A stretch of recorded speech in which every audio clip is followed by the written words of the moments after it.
Welcome to the Learning Pines YouTube. We hope this video helps. You start by assembling what matters and cutting right away. Use sturdy paper or recycled pages, scissors, a ruler, and a small amount of PVA or glue stick. This gives control. Cut squares, 3 in by 3 in is standard, then mark a 0. 5 in top flap for the adhesive hinge. Mix a thin glue, add about 10 to 20% water to PVA so it stays tacky but not runny. This balance creates a reusable stickiness for the hinge. Once your stack is ready, you make the hinge that gives notes repeatable cling. Lightly brush the thinned PVA onto each 0.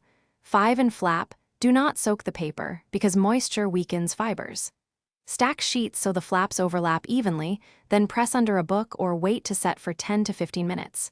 When dry, bend the stack back and forth if it's too sticky. Dust a tiny bit of baby powder or fine sand into the joint to reduce tack and allow clean peeling. To finish, trim any rough edges and fan the pad to ensure smooth peeling. Test the peel strength by removing and reapplying one note 5 to 10 times. This checks durability. If layers separate, reapply a very thin bead of the diluted PVA to the flap, realign, and press under weight for 20 to 30 minutes. Make sure to let it cure fully. If notes are too weak, add one more thin glue line or use a glue stick strip. Keep testing until the feel is right. Thanks for watching. Consider subscribing if we helped you.